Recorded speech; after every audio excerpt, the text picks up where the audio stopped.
Now will you notice God's reaction? And the Lord came down to see the city and the tower which the children of man builded. And the Lord said, Behold, the people is one, and they have all one language, and this they begin to do, and now nothing will be restrained from them which they had imagined to do.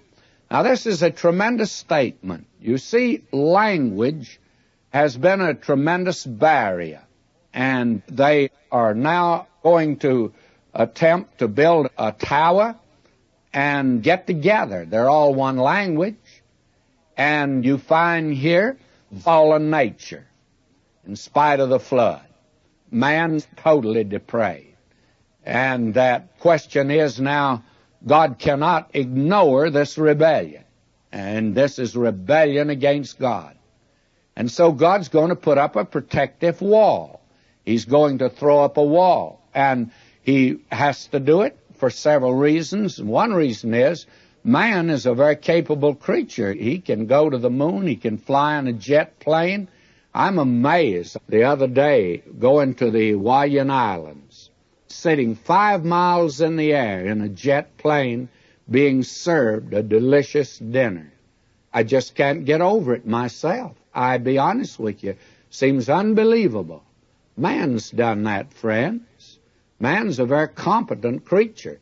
Now you can see what he would do with one language if they all came together against God. So God put up a barrier. And so notice what he did. He says in verse 7, Go to, let us go down. Man said, let us. Well, God says, let us go down and there confound their language, that they may not understand one another's speech. So the Lord scattered them abroad from thence upon the face of all the earth, and they left off to build the city. Therefore the name of it is called Babel, confusion, because the Lord did there confound the language of all the earth, and from thence did the Lord scatter them abroad upon the face of all the earth. Now man is scattered over the face of the earth. And he's scattered now because here they are building the Tower of Babel. They can get together, and now they can't understand one another. You know, language barrier is a barrier and a wall that's higher than the wall of China. It's higher than the Berlin Wall, more effective. It is that which separates people, and it's stronger than any national border or any ocean. The language barrier, where there's no communication. Now the question has always been raised, and in fact a great many try to say, well, this took place gradually. Well, it says that God confounded their language, so right there as they were building, they couldn't understand each other, and they went in every direction.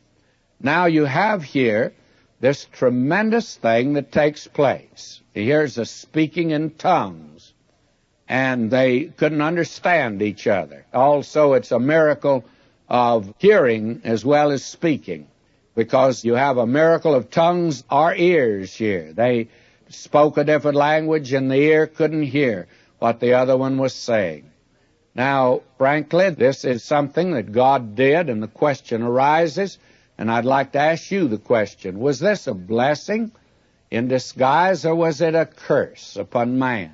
Well, for God's purposes, it was a blessing. For man's development away from God, it was definitely a judgment. And it's been a great hindrance, as you well know, down through the centuries. Man has been kept separate.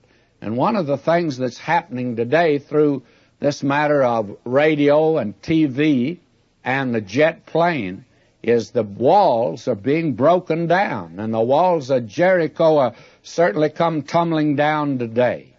And that is the reason that I believe that God's coming down again in judgment, is because of that.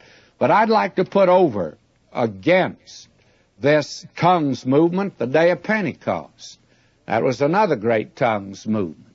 And at that time, why, we find the gospel is given in all the languages that were understood there. It wasn't given in an unknown tongue.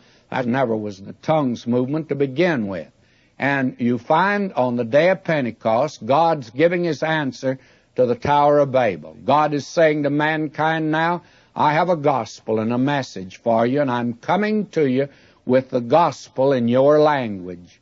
And that is the thing that God has done. And today the Bible has probably gone into more languages. Well, not probably, it has, than any other book. It's gone into more languages than any other book.